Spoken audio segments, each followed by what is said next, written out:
Bang Suma? Hah? Semua sekalian, semua yang ada di Komalin sekalian. Jangan satu orang lah. Pak Vivo, siap-siap kau di blender ini. Enggak, semua sekalian. Jangan satu orang. Semua sekalian di kolam ini. Assalamualaikum warahmatullahi wabarakatuh, Bang Suma. Waalaikumsalam warahmatullahi wabarakatuh. Masya Sehat, Allah. Bang? Sehat, alhamdulillah. Seperti biasa, saya cari Pak Gimana? Pipo keliling bumi, tidak kutemukan dia. Ada di sini rupanya saudara saya. Sudah ini. siap mental kah melawan Pak Vivo sore ini, Bang Suma? Udah. Siap kau di blender, Bang Vivo? Blender. Pak Pipo gimana kabar? Enggak, begini bro Juma. Saya tantang Anda 30 menit dengan saya diskusi. Anda mau? Oke, Mantap, baik, oke. baik. Wis, ditanya Ya, kabarnya bikin langsung waktunya. main tantang, wih. Kejam Bang kali Host dah. jangan dibawa Gimana, kalau Bang? ada yang mau Bukan, ada yang mau bukan naik, kejam. nggak apa-apa saya turun nanti. Bang Host, kalau di bawah yang mau naik saya turun nggak apa-apa. Ya, tenang. Oke. Silakan lanjut. Apa temanya tantangan Anda, Pak Pipo? Quran dan Alkitab. Gimana? Oh, boleh. Baik. Wah, luar biasa ini temanya. Enggak ada yang luar biasa. Biasa-biasa aja. Iya, masalahnya firman Tuhan versus perkataan manusia. Oke, ayo. Yang Ayo. firman Tuhan yang mana? Yang firman Tuhan yang mana? Jelas Al-Quran, Bang. Oh, itu maksudnya Iya. bukan Jibril yang ngasih ya. Oke, lanjut. Baik, Iya. bikin apanya? Bikin waktu enggak? Bikin waktu. 2 menit. Baik. Ya, bikin apa? Siapa host ini? Bro, silakan. Internet. Al-Quran versus Bible ya. Dedi. Minum kau dulu minum. Udah minum kau belum? Udah. Mute ternyata aku bicara. Oke Bang Host. 2 menit. Sebentar ya, sebentar. Saya nyalakan ini timernya dulu. Berarti saya harus begini dong. 2 menit cukup itu Bang Zuma dan Pak Vivo. Iya, Cukup. cukup. Nah, 30 menit aja, 30 menit. Enggak, waktu saya pun 30 menit ini. Pas dan setengah 5 selesai. Jam 4 ini pas. Kalau Sabar, ini Pak Pipo itu nggak betah lama-lama sama Enggak. aku. Bukan enggak, karena kau 30 menit aja. Saya pikir kau 30 menit enggak akan mampu kau. Enggak akan mampu. Wis. Jelas, kalau kamu mampu 30 menit berarti udah. Wis. Kau sebanyak-banyak sama kau. Kau kan sama saya mana ada bapaknya kau? Kau anak kerpit kok. Tuhan kan kok. Iya, mulai. Belum apa-apa. Assalamualaikum Bang Juma Gurunda. Waalaikumsalam warahmatullahi wabarakatuh, Master. Gimana kabar? Saya alhamdulillah kabarnya baik. Mudah-mudahan Gurunda tetap baik dan sehat walafiat ya bulan puasa. Insya Allah. Sehat walafiat. Saya numpang ini ya, saya numpang berteduh. Saya pengen menyaksikan Gurunda saya debat Iya. sama Pak Pipo live langsung Gak ya, ada ini, Pak. Bang. Itu ya. Jangan diturunin ya Host ya. Saya mau nyimak dampingin Gurunda. Samiut. Mulai Dedi. Tunjukkan apanya. Maaf. Timer. Udah lanjut. Oke. Bunyikan. Siapa dulu? Semangat Bang Zuma, semangat. Selalu. Udah Jangan siap kau Juma? atur napas dulu, Bang. Jangan terlalu panik. Santai kita. Enggak pernah saya apa. Apalagi macam melawan kau. Apalah panik dia. Kau enggak ada apa-apa kok. Gitu. Mau pikir kau siapa? Bagi Pak Saya Pipo penginjil kecil. jalanan, weh. Pak Pipo. Ya. Saya penginjil Ada jalanan, siapa Pak. kau? Mau penginjil hantu belau pun saya enggak peduli itu. Ada aja lah. Kok jadi kayak Tahu gitu nama dia bahasanya? awal. Janganlah. Bukan. Kan penginjil dari mana kau penginjil? Kan itu masalahnya. Penginjil dari mana kau? Penginjil itu orang yang belajar Bible lalu menyampaikan ke orang lain. Apa Gitu. kau sampaikan? Apa kau kami penginjil dari mana? Kau dari Hong Kong. Dari Indonesia lah, Bang. Ya, tapi kalau kau paparkan Quran dan hadis baru kau intelektual. Kau penginjil dari Hong Kong kau. Loh. Cara Saya apa kalau dulu? menginjili menggunakan kitab Apa yang kau data tahu di dalam penginjilan? kitabnya, bukan dari Karena kau tidak Al-Quran. bisa Karena kau tidak bisa hidup tanpa Bibel, tanpa Alkitab. Namanya penginjilan Bisa berarti hidup. pakai Bible, Bang. Iya, karena kau tidak bisa hidup tanpa Alkitab. Kok Gitu. bisa gitu? Apa hidupmu diganggu Alkitab itu? Justru Yang karena ditulis. saya hidup, makanya saya ngajarkan Bible ke orang-orang yang Ngajar mati apa kau jiwa ajarkan? Bukan di akalnya dalam- gitu loh, Bukan kau Bang. imani. Udahlah, udah, ayo.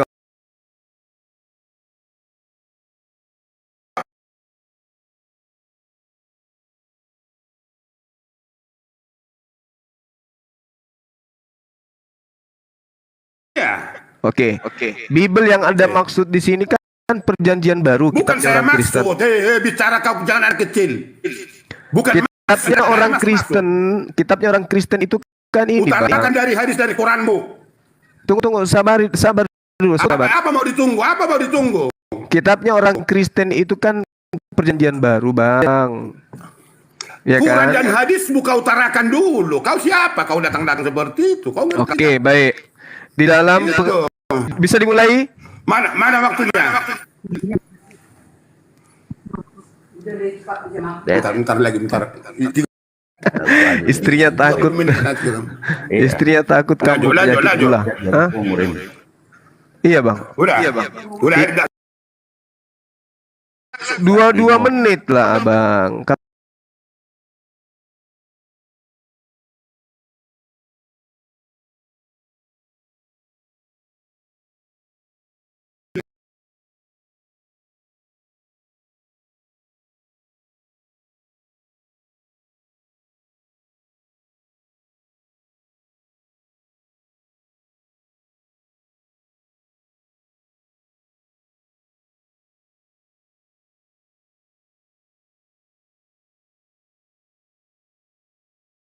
Assalamualaikum warahmatullahi wabarakatuh. Iya. warahmatullahi wabarakatuh. Jadi saya ditantang oleh Pak Pipo ya, membahas tentang Al-Quran dan juga Bible. Nah, Al-Quran ini kalau dibahas itu kan luas. Jadi saya hanya ingin legalitas Quran dan legalitas Bible aja, supaya kita bisa tahu, gitu ya. Kalau di dalam Al-Quran, jelas sekali Al-Quran bercerita tentang dirinya. Al-Quran kemudian bercerita tentang eksistensi dirinya sebagai kitab. Dan pembawanya pun berbicara tentang Al-Quran. Khairukum man ta'allama Al-Quran. Yang paling baik, yang paling mulia di antara kalian adalah yang mempelajari Al-Quran lalu kemudian mengajarkan kepada orang lain.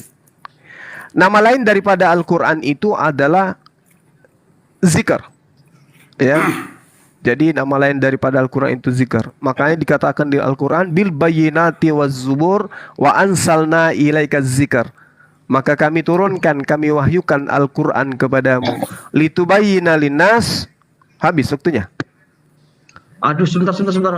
Malah kepencet lain lagi, Bang. Sorry. Ya, litubayyina linnas, untuk menjelaskan kepada manusia manuzila ilaihim, apa yang diwahyukan Allah kepada manusia melalui Al-Quran, wala'allahum yatafakkarun, agar manusia itu berfikir.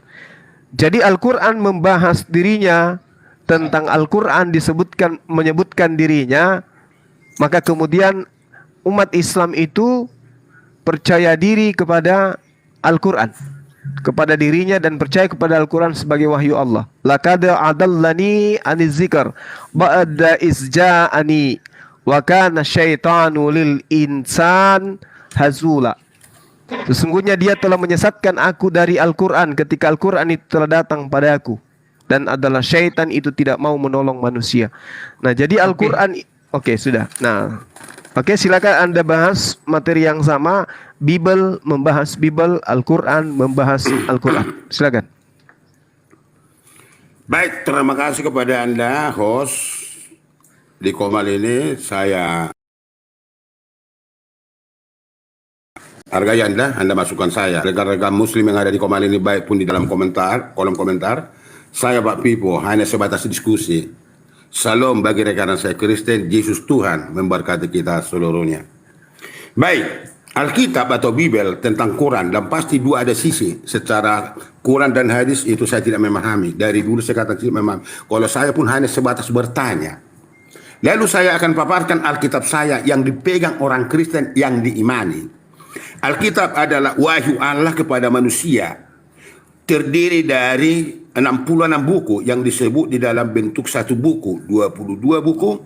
Dari Alkitab itu adalah sebagian besar sejarah. 21 adalah sebahagian besar nubuatan, dan 20 atau 2 ada kebanyakan mengenai syair. Dan itu dituliskan jangka waktu 1600 tahun. Waktu yang berbeda, tradisi yang berbeda, dan manusia yang berbeda. Ada pejabat, ada jenderal, ada nelayan, ada pendeta, ada imam, ada pemungut cukai, ada orang miskin, orang kaya. Dan itu semua dituliskan jangka 1600 tahun dengan klop. Maka itu dikatakan Bibel atau Alkitab orang Kristen. Sebab tidak pernah nubuatan dihasilkan oleh kehendak manusia, tetapi oleh Roh Kudus orang-orang berbicara dengan nama Allah. 2 Petrus 1 ayat 21, 1 Petrus 1 ayat 10 dan 11. Yang pertama dituliskan buku Musa, menceritakan kejadian dunia dan manusia, dan akan jatuh ke dalam dosa, dan nubuatan akan datang juru selamat pada akhirnya di dalam 1 Musa dan buku 5 Musa. Di dalam selanjutnya terbagi di dalam Alkitab adalah sebagian sejarah Joshua, Rut, Samuel, raja-raja, 1 raja-raja, 2 raja-raja, 1 Tawarik, 1, 2 Tawarik, dan itu Nahum dan Esther. Itu berbentuk sejarah. Sejarah Baik, Israel waktu yang terbuang. Sedikit kali Waktu habis Pak Vivo. Lanjut Bang Zuma, silakan. Iya, baik. 2 menit. Ya, jadi kita lihat lawan kita dari pihak Kristen sudah masuk ke kitabnya orang Yahudi ya. Udah kelihatannya tidak ada data di perjanjian baru. Al-Quran menerangkan dalam surah Al-Qiyamah ayat 17, Bismillahirrahmanirrahim, Inna alaina jam'ahu wa qur'ana. Sesungguhnya kami yang mengumpulkan bacaan Al-Quran itu di dalam dadamu. Jadi Al-Quran membahas tentang Al-Quran. Al-Quran membicarakan tentang Al-Quran. Pembawa Al-Quran berbicara mengenai Al-Quran. Nah, yang kita lihat, ketika dia datang, maka pembawanya berbicara tentang Al-Quran. Nah, yang jadi permasalahan ini sekarang ketika kita masuk ke perjanjian baru. Yesus datang kepada Bani Israel membawa firman. Tapi firman yang dibawa itu tidak pernah dikatakan sebagai perjanjian baru. Tidak pernah dikatakan sebagai kitab Lukas, Markus, kitab Yohanes, kitab Matius, apalagi surah-surah Paulus. Artinya antara Al-Quran dan baginda Rasul Muhammad SAW adalah satu paket. Al-Quran mengiyakan baginda Rasul Muhammad SAW, baginda Rasul Muhammad SAW mengiyakan Al-Quran. Klop satu paket, satu misi, satu tuntunan, satu ajaran. Sedangkan Yesus tidak mengenal kitab Lukas, kitab Markus, kitab Yohanes, kitab Matius, dan juga surah-surah Paulus. Inilah yang kemudian dikatakan cinta bertepuk sebelah tangan. Lukas, Markus, Yohanes, Petrus, Paulus berbicara mengenai Yesus. Tapi sangat-sangat disayangkan pemirsa, Yesus tidak pernah mengenal kitab-kitab tersebut. Jadi apapun isinya itu tidak punya legalitas. Apapun baiknya di dalamnya tentu bukan dari Tuhan. Kenapa? Wakil Tuhan ketika datang kepada Bani Israel tidak pernah bercerita tentang buku-buku itu. Makalah. Ya, silakan. Habis. Silakan Pak Vivo. Baik. Putaran kedua ini ya. Ya, baik. Dan sejarah tadi saya katakan berbentuk sejarah, mensejarahkan orang Israel yang dibawa oleh Musa dari Mesir. Itu berbentuk sejarah dan ajaran ya bisa-bisa aja. Joshua, Rut, dan Samuel, raja-raja, Tawarik 1, Tawarik 2, dan Nahum sampai Esther. Sebahagian lagi Alkitab adalah kitab hikmat atau berbentuk puisi. Mana itu Alkitabnya? Ayub, Mazmur, Amsal, Pengkhotbah, Kidung-kidung. Itu berbentuk sebagai puisi atau kiasan. Lalu ada di dalam ayat Alkitab yang 66 tadi, yang maka saya bagikan. Ada nabi besar, nabi kecil. Satu contoh, Yesaya, Yeremia, Ratapan, Yesaya, Daud, Hosea, Joel, Amos, Obadya, Yunus, Mika, Nahum, Jepana, Habakuk, dan Hagai, Zakaria, Maliaki. Ini termasuk di dalam Alkitab. Lalu masuk ke dalam perjanjian baru. Di dalam perjanjian baru ada Injil yang dinamakan Injil. Matius, Markus, Lukas, dan Yohanes. Ini menceritakan sejarah di dalam orang Israel dan kisah Yesus 4 ini. Itu secara historisnya, dan ini semua dipaparkan di dalam 66 Alkitab. Dan kitab itu adalah menceritakan perjalanan kehidupan Yesus 4 yang Injil. Dan sebahagian ada 21 lagi, yaitu tulisan Rasul Paulus, Aposteos. Maka itu Roma, Kristus, Roma, Korintus, Galatia, Filipi, Efesus, Kolose, Titus, dan selain Filemon, Simon, dan Titus, dan sampai yang terakhir Petrus. Itu tentang tulisan Paulus sebagai penginjil, dan disitulah awalnya bakal dibentuklah sebagai orang Kristen. Ada satu buku yang buku Wahyu yang dikatakan Clifford, atau itu yang dituliskan oleh buku Yohanes, itu namanya Wahyu.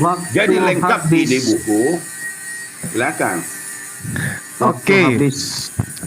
Waktu saya. Nah, kita lihat saudara-saudara, dari wakil dari Kristen tidak mampu memiliki pegangan terhadap kitabnya.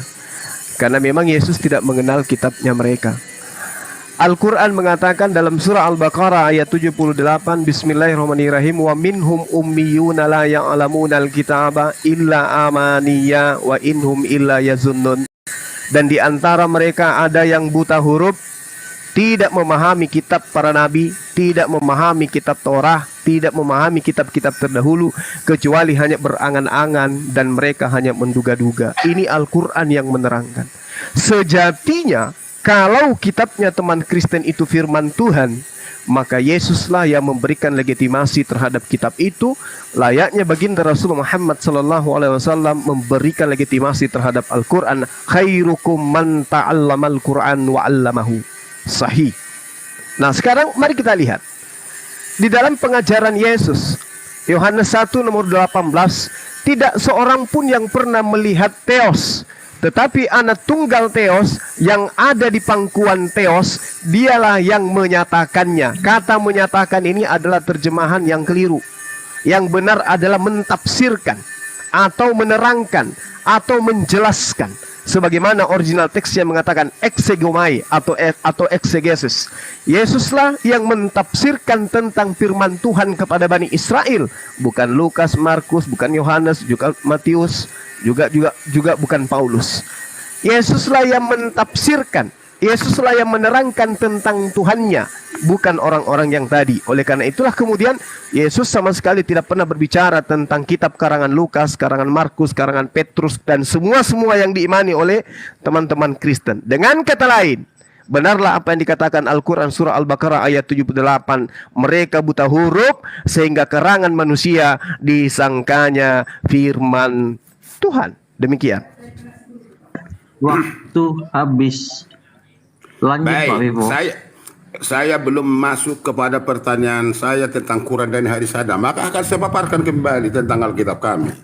Alkitab terdiri dari 66 Alkitab. Perjanjian lama 39 Alkitab. Perjanjian baru 27. Di dalam Alkitab 66 yang paling di tengah, Nahum dan Mika. Di tengah-tengah Alkitab itu perjanjian lama.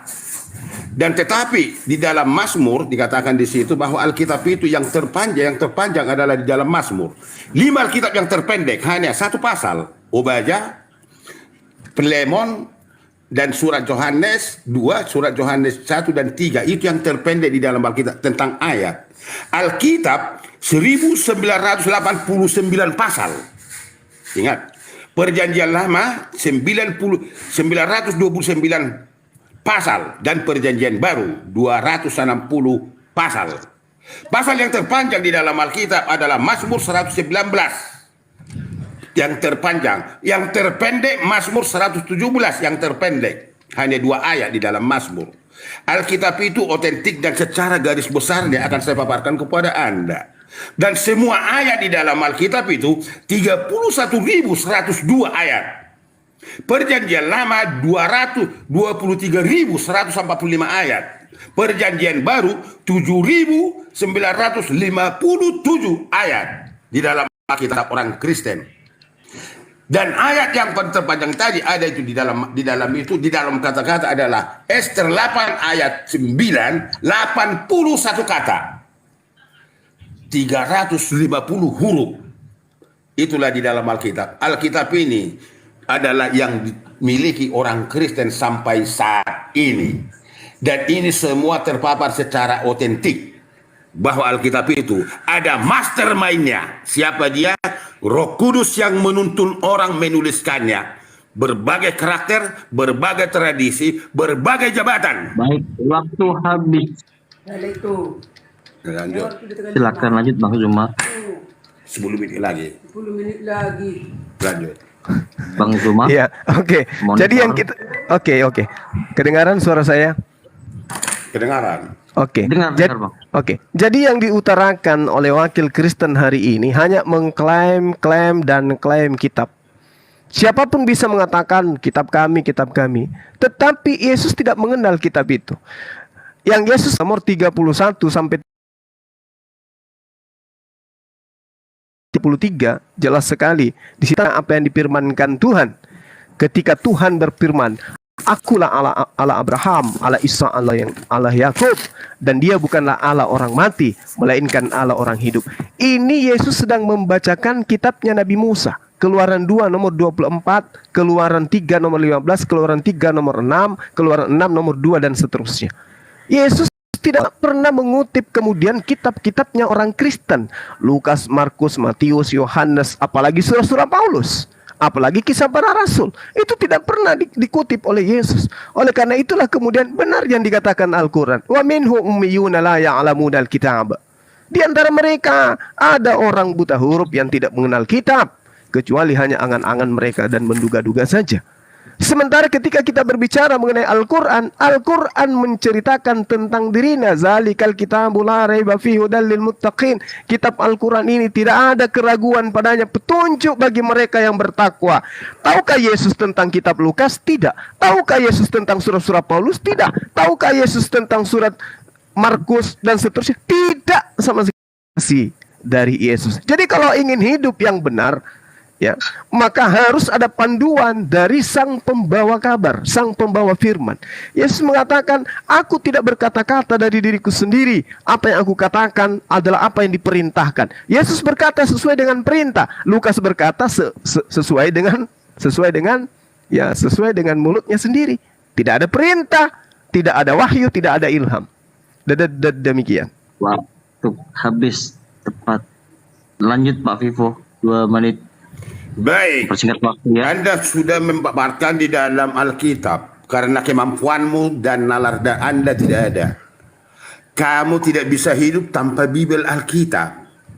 Kamu posisimu tidak mengerti siapa kamu dengan sendiri dan kamu tidak tahu kamu diri. Jangan menyerang pribadi. Kenapa saya katakan itu? Kamu masuk kepada Alkitab, satu kata pun, satu kalimat dari Quran dan hadis Anda tidak Anda paparkan. Tergantung hidup Anda kepada Alkitab, saya nggak tahu. Hanya pertanyaan. Paparan saya tentang Alkitab tadi otentik dan itu kronologis keadaan yang kami pelajari, yang kami menuntun kami. Kamu masuk ke dalam Yesus. Di Quran Anda Yesus pun tidak pernah ada. Kalau bisa silakan di situ, saya nggak peduli. Yesus di Quran Anda tidak ada. Maka kamu mengarang, semanik banyak bicara, semanik banyak bohongmu. Apakah salahnya kalau kamu paparkan tentang Quran dan hadismu kepada kami orang Kristen supaya kami paling tidak bisa mengetahui, paling tidak mengambil pengetahuan kami, mengamalkan kami. Siapa tahu satu saat bisa kami berpaling. Tapi kemampuanmu tidak ada untuk itu. Kamu datang kepada Yesus yang kamu paparkan kamu tidak kenal, lalu kamu datangkan seperti itu dan sesukamu membuat di dalam Alkitab, bro. Di dalam Alkitab tidak ada nomor-nomor. Kalau di Quran Anda nomor-nomor terserah Anda. Kalau ada di Quran Anda betina apa sapi betina, saya tidak paham. Saya tidak pernah, saya hargai Quran dan hadis Anda, tapi kamu paparkan tidak ada sama sekali saya mendengar. Oleh karena itu, bro, kawan saya Juma, belajar kau bicara supaya kamu mengerti apa yang kamu katakan. Paparkan Quran dan hadismu tentang saya paparkan kitab saya. Soal perbedaan biar itu berada. Soal nanti benang berada di mana itu terakhirnya. Tetapi kita tetap gandeng tangan sekarang. Alangkah indahnya kita bergandeng tangan, tetapi iman Anda dengan saya. Alkitab tidak kamu imani. Kalau kamu paparkan seperti itu, kamu orang sesat. Karena kamu tidak memahami Alkitab lalu kamu paparkan seperti itu. Saya tidak memahami Quran dan saya bisa mengetahui. Terima kasih. Habis waktu. Lanjut. Nggak usah ngegas. Putaran ke-6 sekarang ya. Lanjut Bang Zuma, mempersingkat waktu. Oke, baik. Di dalam kitab saudara diterangkan gini. Dan kami reba lalu aku mendengarkan suara dari langit dengan menggunakan bahasa Ibrani. Tapi kita tidak temukan mana kitab itu. Yesus menyampaikan berita kepada Paulus menggunakan bahasa Ibrani. Tapi tidak ada. Di mana itu? Di mana itu diceritakan? Dan mana kitabnya? Kisah Para Rasul 26 nomor 14. Kami semua rebah ke tanah dan aku mendengar suatu suara yang mengatakan kepadaku dalam bahasa Ibrani, Saulus, Saulus, mengapa engkau menganiaya aku? Ini bahasa Indonesia. Yang bahasa Ibraninya mana? Tidak akan pernah Anda bisa temukan. Makanya Al-Quran dari tadi saya bacakan, tapi Anda mengatakan saya tidak membahas Al-Quran. Apa sebabnya? Karena Anda buta huruf.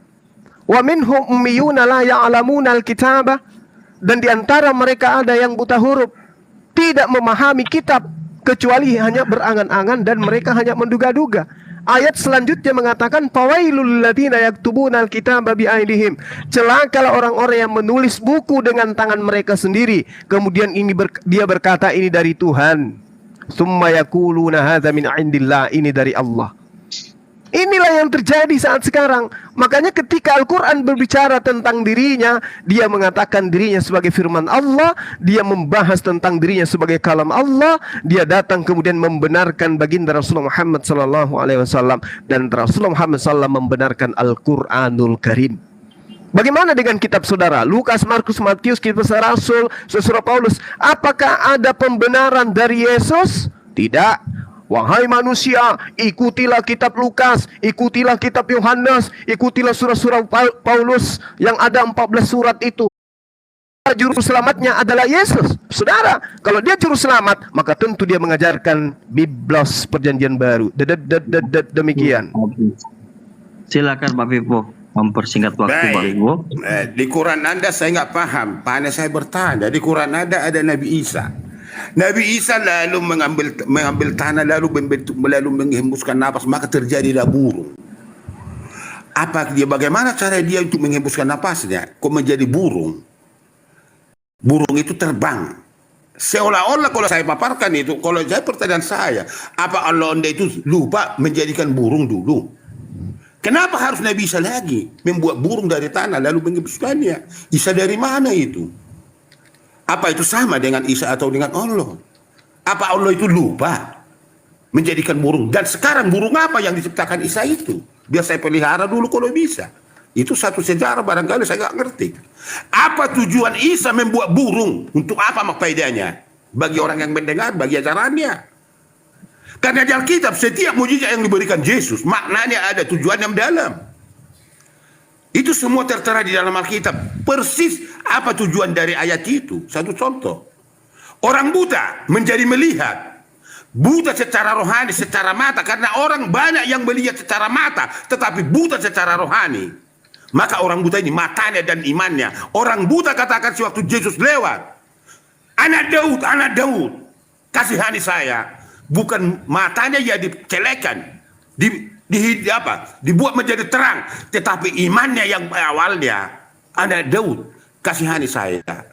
Ada satu makna di dalam itu, yang melihat tapi buta, yang buta menjadi melihat, persis di dalam kekristenan tentang iman. Sekarang bagaimana Isa itu membuat burung itu? Untuk apa burung itu dibuat? Burung apa itu sekarang? Kalau Anda bisa, tolong paparkan bagi saya dari Quran Anda. Lupa Allah itu menjadikan burung harus digenapi di dalam Isa itu. Burung apa itu? Di Quran Anda, kalau nggak ada di Quran terserah. Hanya sebatas saya bertanya. Jelaskan waktu itu bagi saya. Terima kasih Pak Vivo. Iya. Jadi sama sekali tidak ada legitimasi dari Yesus yang bisa diandalin dari teman Kristen, dari wakil Kristen. Al-Quran menerangkan, Bismillahirrahmanirrahim, in huwa illa abadun al'amna alaihi wa ja'alnahu matalan li Bani Israel. Dan Isa tidak lain hanyalah seorang hamba Allah yang diberi nikmat kenabian kepadanya dan dijadikan dia sebagai contoh pelajaran bagi Bani Israel. Apa salah satu contoh itu? Menghidupkan burung. Dengan apa? Dengan izin Allah. Makanya ayatnya jelas sekali. Ya, wa is allamtukal kitaba wal hikmah wat taurah wal injil wa istakhluqu minatin kahayati tayri biizni. Jadi dengan izin Allah. Nabi Isa alaihissalam menghidupkan kemudian burung dengan izin Allah. Kenapa demikian? Sebagai tanda kepada Bani Israel bahwa Allah pencipta langit dan bumi mengutus nabinya, rasulnya bernama Isa. Tolong diterima wahai Bani Israel. Bani Israel tolak. Meskipun sudah ada bukti mukjizat yang Allah titipkan kepada Bani Israel. Muncul kemudian ajaran yang diajarkan oleh penolak tersebut bernama Kristen. Padahal di dalam kitabnya mereka diterangkan di dalam Kisah Para Rasul 2 nomor 22. Hai orang-orang Israel, dengarlah perkataan ini. Yang aku maksud adalah Yesus dari Nazaret, seorang yang telah ditentukan oleh Allah, yang dinyatakan kepadamu dengan kekuatan-kekuatan dan mujizat-mujizat dan tanda-tanda yang dilakukan oleh Allah dengan perantaraan Yesus di tengah-tengah kamu seperti yang kamu lihat. Subhanallah. Begitu benar Al-Quran. Jadi Isa memang sebagai bukti kepada Bani Israel, perantara Allah untuk menyatakan kebesaran Allah kepada Bani Israel. Dan dia bukan Tuhan, dia hanya wakil Tuhan. Nah sekarang Kristen, mana legitimasi Yesus untuk kitab saudara? Mana? Silakan. Silakan Pak Vivo. Gimana? Isa minta izin sama siapa? Pakai meterai izinnya. Pakai meterai apa izinnya itu? Dia membuat dari tanah, dia hembuskan lalu terbang. Lupa Allah itu membuat burung dulu. Makna itu apa? Makna itu dibuat burung. Itu yang saya tanya kepada Anda. Relevansinya untuk kehidupan yang kita terima, burung itu apa? Untuk apa? Burung apa? Bisa kau jelaskan burung apa yang dibuat itu? Dia menciptakan burung. Berapa kali baru diciptakan burung di dunia ini?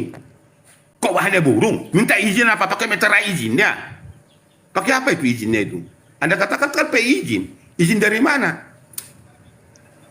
Dan apa yang diterima oleh Isa Injil? Yang dikatakan dari semakin kecil udah diterima. Injil apa yang diterima bro? Mana bukunya? Kau cari dulu bukunya. Buku Injil yang terima Yesus siapa? Terima Isa, maaf. Di mana itu Injilnya? Gimana cara dia menerima Injil? Injil apa yang diterima Isa? Di Alkitab dari awal tadi saya terangkan kronologis dari Kejadian sampai Wahyu jelas. Bahkan ayatnya berapa ribu yang saya katakan tadi. Terbagi syair, terbagi tulisan, terbagi sejarah di dalam Alkitab Wahyu. Otentik dan segala. Di dalam Alkitab dari Wahyu sampai Kejadian. Saya jelaskan tadi. Kembali saya katakan burung itu untuk apa dihidupkan? Apa burungnya besar? Atau orang yang mendengar suaranya bagus? Tolong jelaskan otentik. Dan yang kedua, malaikat Jibril mengatakan kepada Muhammad, bacalah apa yang dibaca. Saya tidak tahu membaca.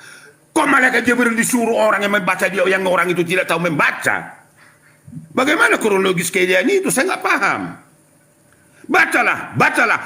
Saya tidak tahu membaca. Apa Jibril nggak tahu bahwa Muhammad tidak tahu membaca? Mereka dari mana itu seperti itu? Jelaskan bagi Waktu saya. habis. Bagaimana kejadian Quran itu? Silakan. Waktu habis Pak Vivo. Oke lanjut Bang Zuma. Iya, tentang Al-Quran itu sudah diceritakan di kitabnya agama Yahudi. Yesaya 29 nomor 12. Apabila kitab itu diberikan kepada orang yang tidak bisa membaca, maka dia akan mengatakan, aku tidak bisa membaca. Itu kitab apa? Dan digenapi oleh siapa? Kitab Al-Quranul Karim, termaterai. Pak Pipo umurnya sekarang sudah 97, belum bisa membaca Al-Quran. Kenapa? Karena kitab itu termaterai. Bayangkan itu. Kebenaran Al-Quran itu tidak bisa disangkal. Lalu kemudian yang menjadi poin yang Anda harus pahami adalah ketika kemudian Yesus memanggil Filipus di dalam Yohanes 1 nomor 43, apa yang dikatakan oleh Yesus? Filipus, kadia, ikutlah aku. Kamu ke sini, ikutlah aku wahai Filipus. Yesus dengan mulutnya dan kupingnya Filipus bercakap-cakap, kamu ke sini Filipus, ikut dengan aku. Berarti sejatinya yang mengajarkan Injil adalah Filipus. Mana Injil Filipus sekarang? Dihapuskan, ditolak gereja. Kenapa? Injil Filipus mengajarkan Yesus kawin menikah. Nah, kita lihat di dalam Kisah Para Rasul 8 nomor 35. Maka mulailah Filipus berbicara dan bertolak dari nas itu. Filipus memberitakan Injil Yesus kepadanya. Filipus yang dipanggil oleh Yesus memberitakan Injil Yesus kepada orang-orang Yahudi. Pertanyaannya, mana Injil Filipus ini? Tunjukkan, karena hanya dia yang mendapatkan legitimasi dari Yesus. Yesus tidak pernah memanggil Paulus, Kadia, Lukas, Markus, tidak pernah sama sekali. Tetapi Yesus memanggil Filipus di dalam 1 Yohanes 43. Filipus ini ikut denganku. Maka diceritakan Kisah Para Rasul, dia memberitakan Injil Yesus. Mana kitabnya? Silakan. Burung apa yang diciptakan tadi? Burung pipit kek? Kakak tua kek? Burung apa? Kok burung diciptakan gak ada faedahnya, gak ada tujuannya? Gimana cara Anda itu mengetahui itu? Tolong jelaskan, burung apa yang diciptakan Isa? Untuk apa diciptakan? Kembali saya katakan, lupa menciptakan burung dulunya mungkin barangkali. Burung apa itu? Injil yang dikatakan di dalam Isa itu, Injil apa yang terima Isa? Injil apa? Kamu nggak mampu mengutarakan itu, lalu kamu datang kepada Alkitab. Saya sekedar bertanya, bro. Jelaskan dulu, burung apa yang diciptakan? Burung apa itu? Burung apa? Dan burung apa itu? Burung apa itu sekarang?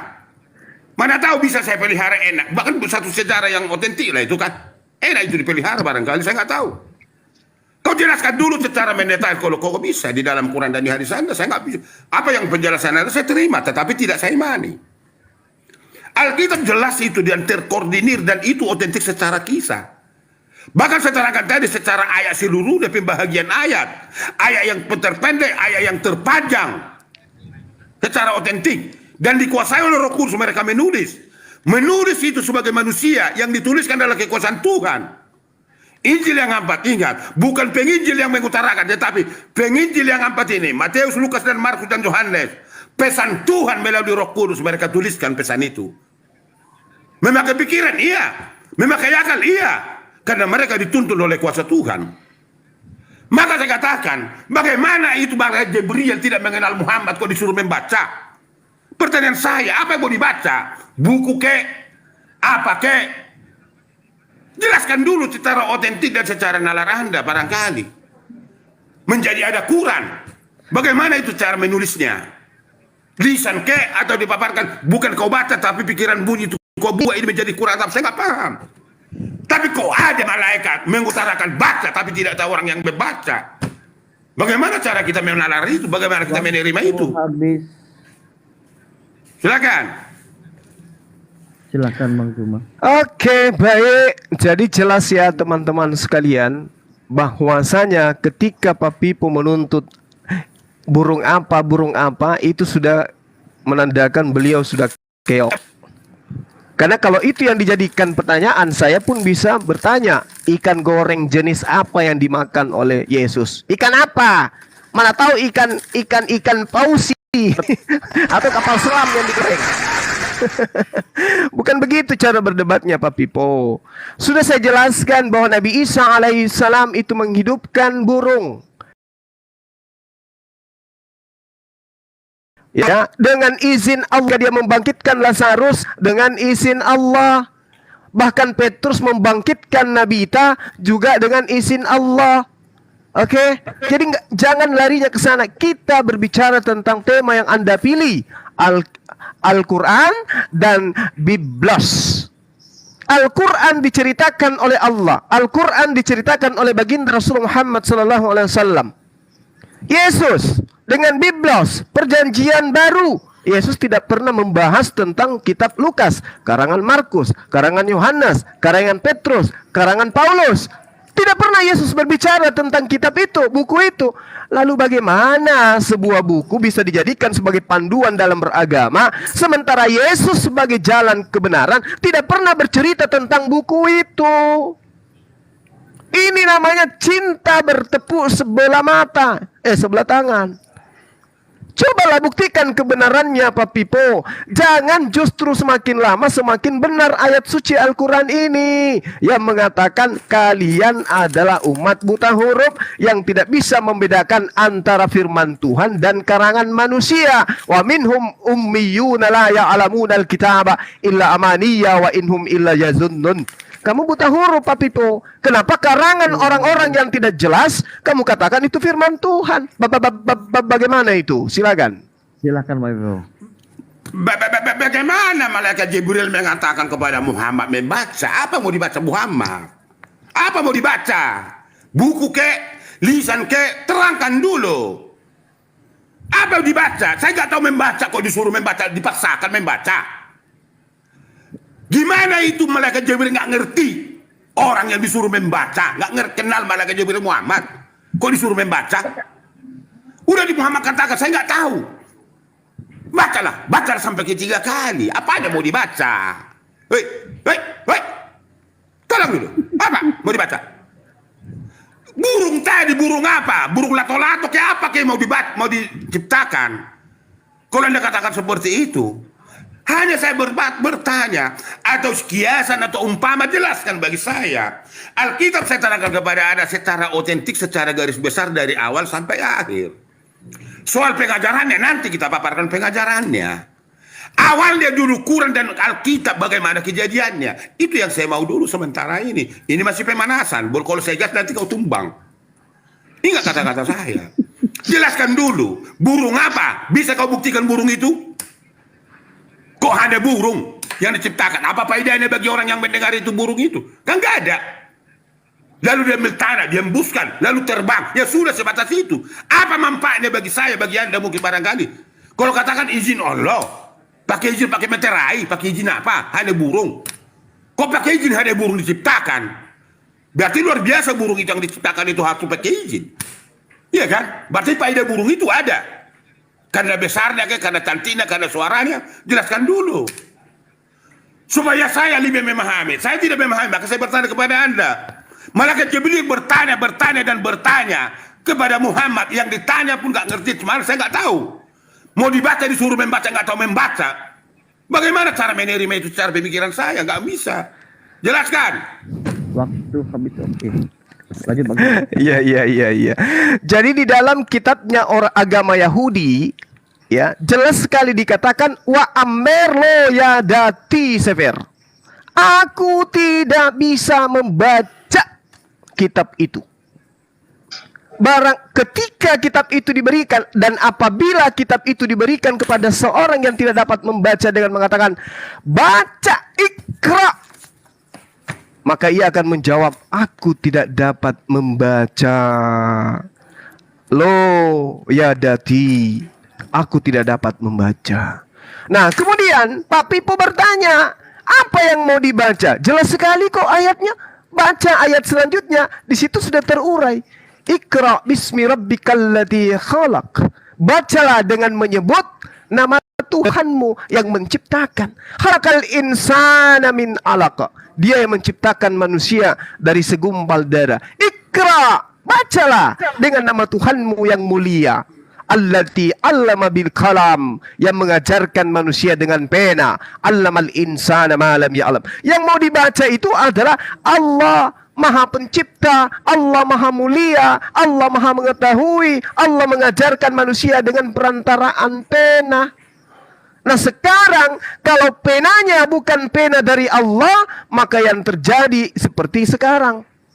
Perkataan manusia tulisan manusia dikira firman Tuhan. Inilah yang diterangkan Al-Qur'anul Karim. Wa minhum ummiyuna la ya'lamuna al-kitaba.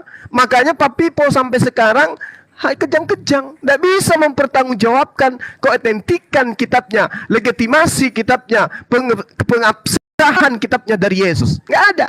Yesus mengatakan, Filipus ikutlah denganku. Filipus memberitakan Injil Yesus. Tapi ini yang diberitakan Pak Bipo, Injil Lukas, Injil Markus. Sopo orang ini? Sopo. Ini sudah putaran ke-10 ya. Silakan Pak Pipo. Lanjut Pak Pipo. Gimana tadi? Burungnya gimana? Burungnya itu yang ciptakan itu Lanjut Pak Bipo, lanjut. Diam kau. Di mana burung itu? Burung apa kayak itu? Burung pipit kayak, burung karagua kayak, burung apa, bro? Woi. Jelaskan dulu. Minta izin, Anda katakan izin apa yang terima. Hanya menciptakan burung, hanya punya izin. Kamu pikir apa izin itu apa? Saya nggak tahu. Maka jelaskan otentik dulu, lebih masuk di akal saya barangkali. Apa manfaatnya diciptakan burung itu?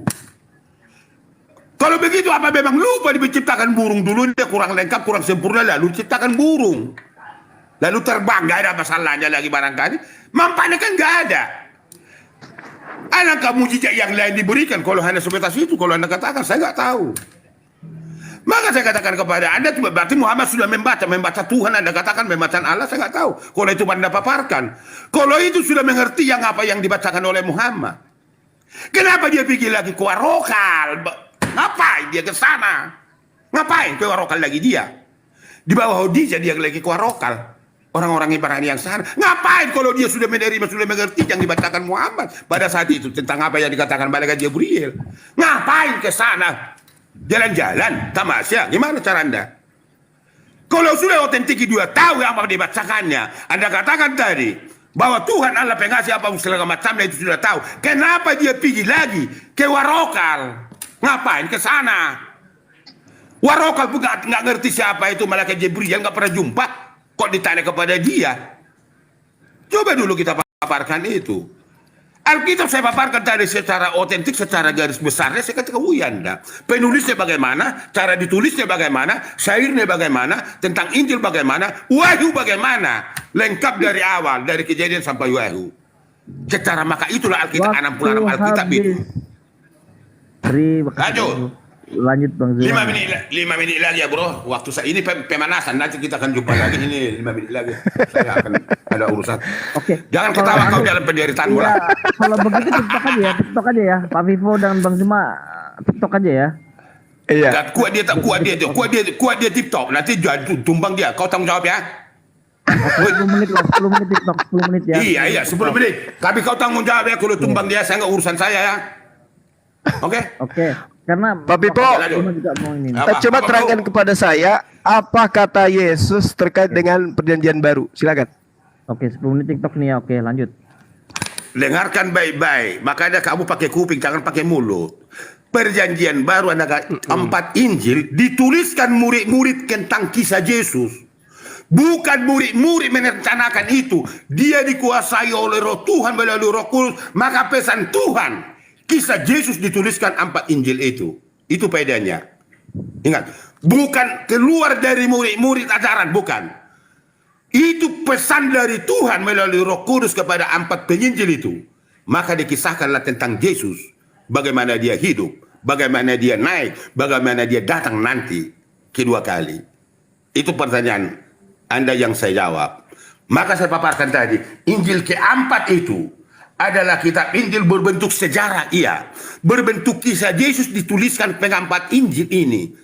Matius, Lukas, Markus, dan Yohanes. Pak Pipo, yang saya tanya pernyataan Yesus.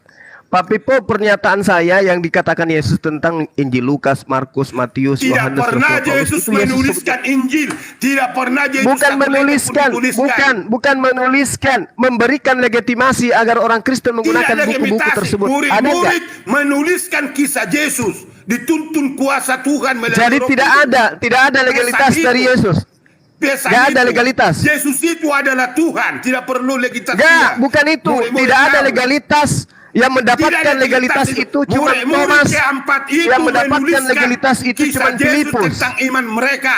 Itu yang Saya dituliskan. tanya, Pesan dari apakah Tuhan. ada legitimasi dari Pesan Yesus dari kepada Tuhan, buku-buku legitimasi karangan tidak yang ada Anda di imani situ. sebagai firman Dia Tuhan? tuliskan 4 Injil itu menuliskan tentang Pak kisah Pipo, Yesus. saya Sejarah tanya, orang-orang Yahudi, adakah orang Israel. kemudian Yesus memberikan Tidak, legitimasi Kak. kepada kitab saudara? Otentik saya jelaskan, kitab Injil itu bukan ditulis Yesus, bukan keluar Saya dari tidak sana tanya ke- siapa penulisnya. Yang saya tanya, adakah Yesus memberikan legitimasi kepada buku yang Anda imani sebagai Penulis firman Tuhan? Alkitab jika 4 Injil dituliskan mereka Matius, Lukas, Markus dan Yohanes. Saya tahu, mereka pengarangnya saya tahu. Yang saya tanya, adakah legitimasi dari Yesus kepada mereka? Dituntut oleh Roh Yesus, Roh Tuhan. Kalau menuntut tidak mereka ada menuliskan. legitimasi berarti dikarang, Pak. Dikarang kalau tidak ada legalitas dari Yesus.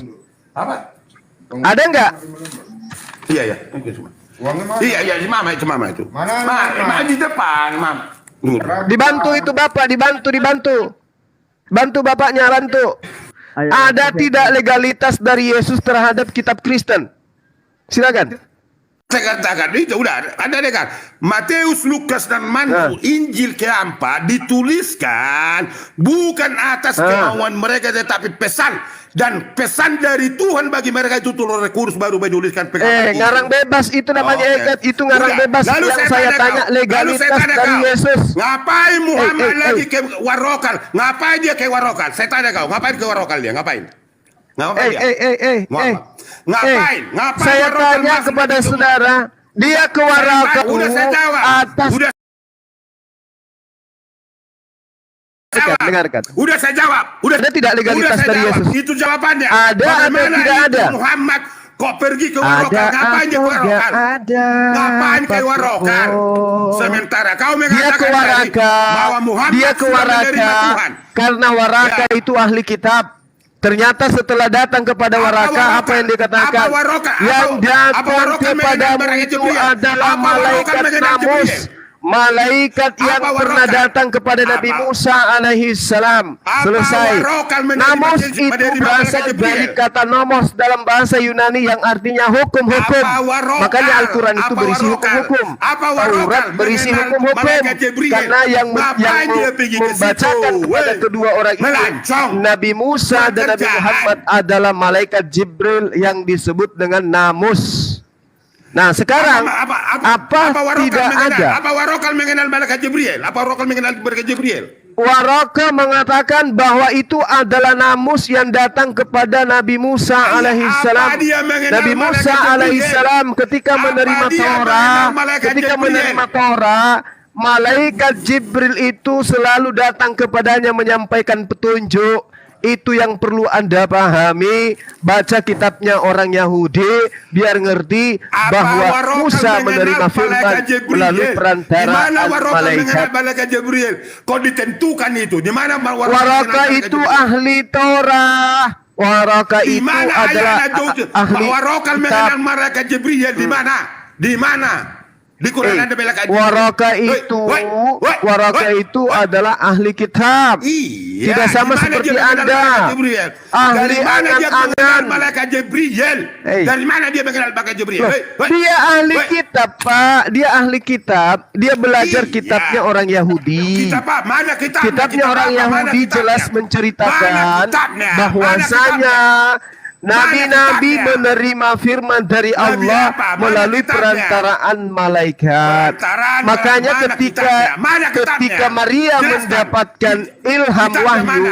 dia menerima wahyu dari mana? Ngapain dia? Malaikat Kalau sudah dia Jibril. menerima itu Kenapa baca, dikatakan baca. Kalau dia Gabriel? sudah memahami, Karena di dalam kenapa huruf dia lagi Ibrani pergi tidak ada Waraka? huruf jem. Makanya ditulisnya Ngapain ke Waraka Gabriel. lagi dia? Begitu Pak Pipo. Ya Nah, jelas ya. Apa dia ke Nah, Warokal? Nggak apa yang jelas. Nah sekarang Apa ketika Warokal kemudian mengenal? Apa Warokal kemudian mengenal malaikat Jibril? para penulis Apa kitab Warokal saudara mengenal malaikat Jibril? tidak Woi, di mana? mendapatkan legitimasi dari Yesus, Di mana maka malaikat saran Jibril saya mengenal Warokal? tinggalkan Di mana? kitab Anda atau Warokal setidaknya mengenal malaikat jangan Jibril tidak Anda mengenal itu. mengimani kitab Anda itu sebagai firman Di mana? Tuhan. Di mana Boleh mengenal? sebagai Di mana surat mengenal? kabar, boleh. Di mana? atau kitab Malaikat sejarah Jibril dikenal warokah boleh, di mana? atau kitab kitab legenda boleh, atau kitab dongeng karangan juga boleh. Sorry, karena memang dari dulu kitab Anda itu disebut kitab karangan Lukas, kitab karangan Yohanes, kitab karangan Matius, ya seperti itu. Nah, kalau tidak ada legitimasi dari Yesus, maka saran saya kepada teman-teman Kristen, itu berarti terbukti kitab saudara bukan firman Tuhan. Karena Yesus sebagai penerima firman tidak pernah memberikan legitimasi terhadap keabsahan kitab saudara. Oleh karena itulah kemudian kitab saudara kehilangan arah. Tidak ada lagi original teksnya. Tidak ngerti apa makna daripada pewahyuan, apa makna daripada ilham dari Allah. Sementara di abad pertama ada satu nabi, ada satu rasul, yaitu Yesus Kristus yang disebut Nabi Isa alaihissalam. Tapi ternyata Nabi Isa atau Yesus tidak pernah memberikan legitimasi kepada pengarang-pengarang kitab saudara. Maka saran saya, jangan jadikan kitab saudara sebagai firman Tuhan, tapi jadikan kitab saudara seperti saya menjadikan kitab saudara adalah buku-buku sejarah yang dituliskan oleh orang-orang yang tidak kita kenal. Terkait dengan Al-Quran, Al-Quran baginda Rasulullah Muhammad SAW mengatakan ini adalah wahyu dari Allah. Rasulullah mengajarkan tentang Al-Quran. Khairukum man ta'allama Al-Quran wa 'allamahu. Rasulullah mengajarkan tentang Al-Quran. Allah mengajarkan tentang Al-Quran. Zalikal kitab la raiba fihi hudal lil muttaqin bil bayyinati waz zubur wa anzalna ilaika dzikr litubayyana lin-nasi ma nuzila ilaihim wa la'allahum yatafakkarun. Allah dan juga Rasulnya baginda Rasul Muhammad SAW berbicara tentang Al-Quran, memberikan legitimasi terhadap Al-Quran. Sedangkan kitabnya orang Kristen, karangan Markus, karangan Yohanes, karangan Matius, karangan Lukas, dan juga surah-surah Paulus sama sekali tidak pernah memberikan legitimasi, memberikan pengesahan. Jangankan memberikan legitimasi, Yesus menyebut sekali saja tentang kitabnya orang Kristen, itu tidak pernah sama sekali. Dengan demikian, wahai orang-orang yang menggunakan akal, Anda harus paham, kitabnya orang Kristen itu bukan firman Tuhan, tetapi karangan orang-orang yang tidak jelas, yang Yesus sendiri tidak pernah memberikan legitimasi kepada mereka. Inilah kesalahan Pak Pipo, mengambil tema yang berat, sedangkan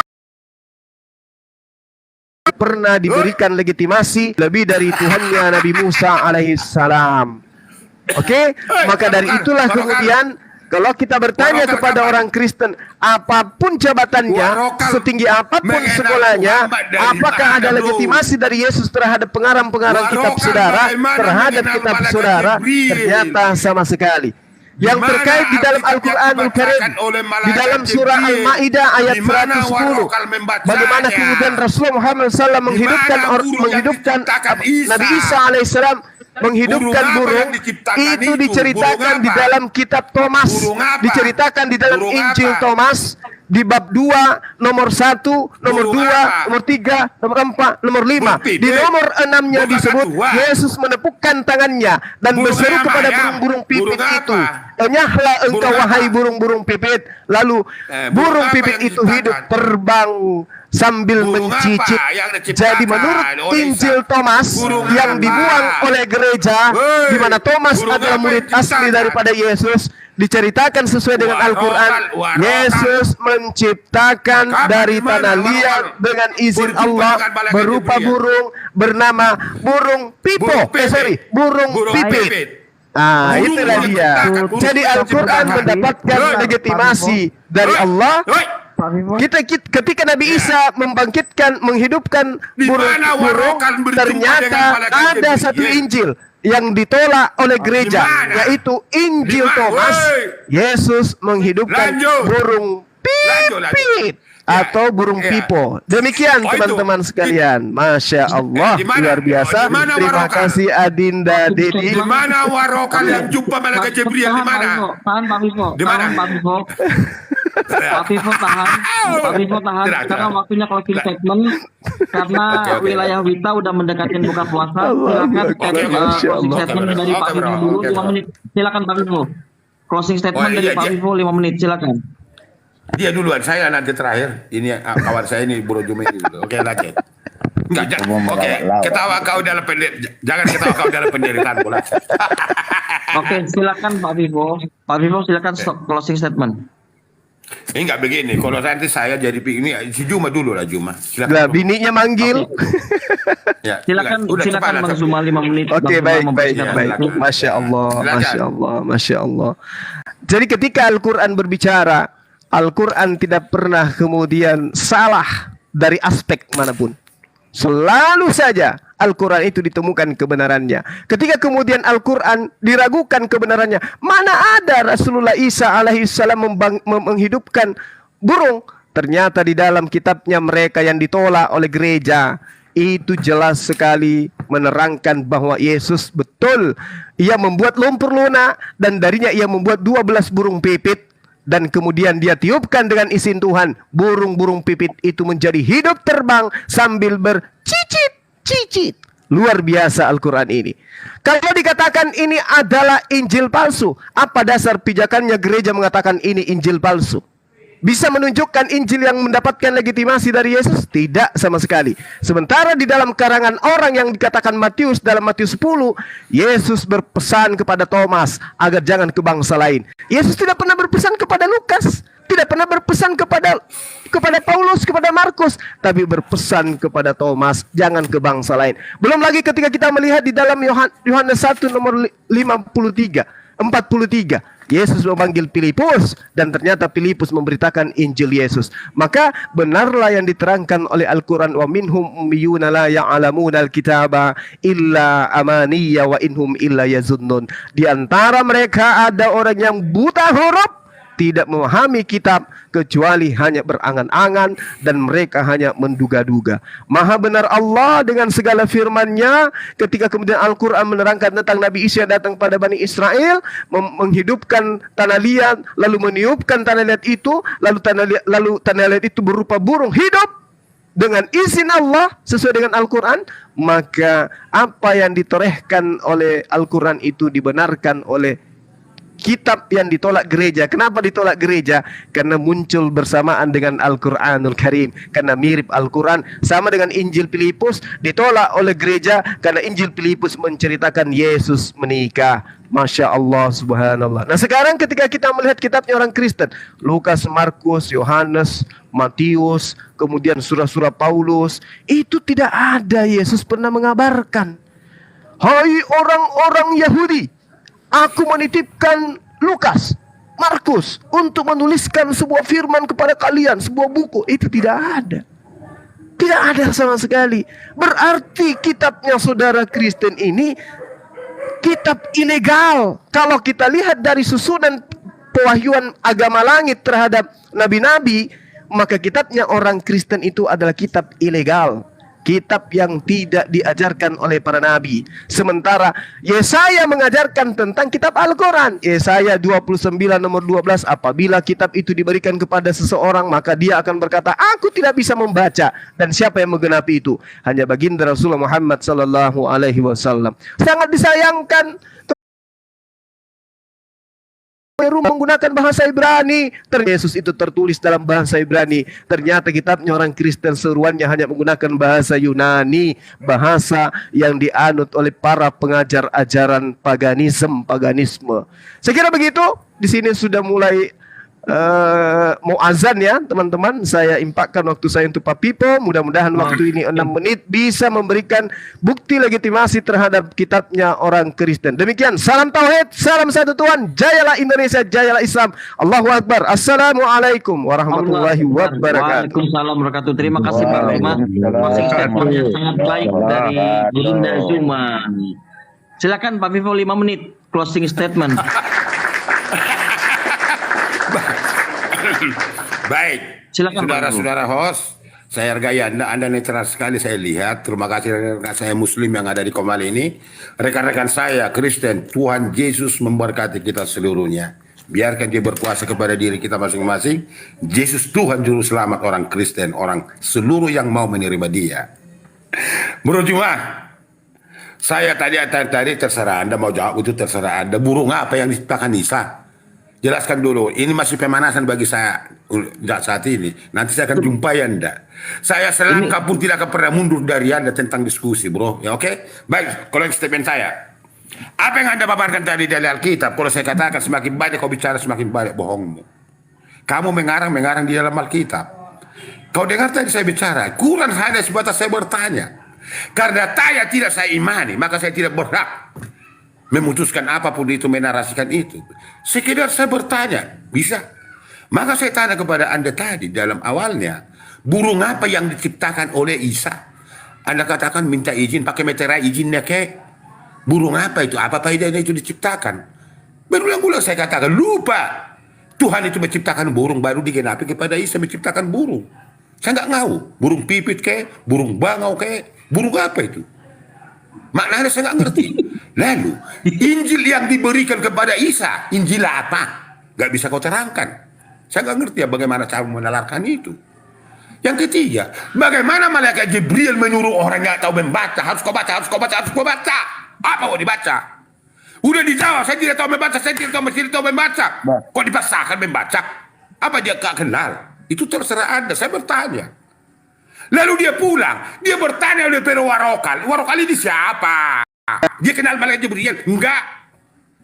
Buku apa yang dibacakan? Di mana bukunya? Gimana cara Anda membuat itu? Saya nggak tahu. Paparkan itu. Alkitab yang saya jelaskan tadi, bahkan ayat yang terpendek. Berapa pasal, berapa ribu ayat di Alkitab. Saya jelaskan tadi. Kronologis Alkitab itu seperti itu adanya. Dan itulah yang kami pegang sampai saat ini. Dan kami beriman dan mempercayai Yesus Tuhan Juru Selamat. Dan dia akan datang. Karena dia mengatakan, aku jalan dan kebenaran dan hidup. Di Nabi manapun, di Alkitab, di Quran pun tidak pernah orang mengatakan, aku jalan dan hidup. Sebagai kreator manusia dia berani mengatakan, karena dia Tuhan. Dan Yesus Juru Selamat orang Kristen. Orang yang bisa diselamatkan hanya dia. Aku kebenaran dan hidup. Kebenaran yang ada di dalam Tuhan adalah hidup. Ada Tuhan yang tahu. Ada dia yang bisa berani mengatakan itu. Injil keempat itu pesan Tuhan bagi mereka, maka dituliskan. Tidak harus Yesus mengatakan tulis, bahkan itu. Tuhan orang Kristen tidak diktator, tidak memaksakan, beri kebebasan. Kenapa? Karena Tuhan orang Kristen adalah kasih. Kasih itu akan adil, kasih itu akan damai. Itu bentuk kasih. Maka kasihilah musuhmu seperti dirimu. Perkataan ini luar biasa di dalam kehidupan kita sehari-hari. Kalau Anda dengan saya mampu mengasihi musuh, mendoakan musuh, tidak ada pertikaian antara kita. Di dunia ini, kalau semua melaksanakan ini mengasihi musuh, tidak akan ada lagi problema di dalam kehidupan sehari-hari. Begitu indah. Ini yang dipulihkan nanti bagi orang-orang yang mau mengikut Yesus. Satu saat dunia akan mengasihi manusia, seolah dunia diperbaharui. Maka menyakiti satu sama lain tidak ada lagi. Maka binatang dengan binatang lain tidak ada lagi yang menjadi atau makan memakannya. Semua damai karena kasih itu. Itu sebabnya, karena kasih Tuhan Allah memberikan anaknya yang tunggal, menyelamatkan manusia melalui Yesus Tuhan, Juru Selamat yang pernah disalibkan. Dia dikuburkan dan bangkit. Dia berjanji, saya akan datang lagi menjemput kamu yang percaya. Di mana saya ada, kamu akan berada. Yang tidak mau mengikut Yesus akan dibinasakan. Karena Waktu habis, Pak Vivo. Kurang banyak. Oke, bro. Sudah habis. Oke, ya, semua tidak dapat data narasinya. Diam kau. Baik, rekan-rekan saya semua. Yang terakhir ini kami akan pergi dulu sama keluarga saya, ada urusan. Kalau kata-kata saya menyinggung perasaan dan dimanapun di komen atau di komentar, saya Pak Pipo minta maaf kepada Anda semua. Saya manusia. Saya manusia yang kekurangan, tidak sempurna. Sekali lagi sebagai saya orang Kristen, mendoakan Anda semua melalui saya. Maaf kata-kata saya menyinggung perasaan Anda. Kita tetap bersahabat. Satu negara Republik Indonesia, Presiden kita Jokowi sampai saat ini.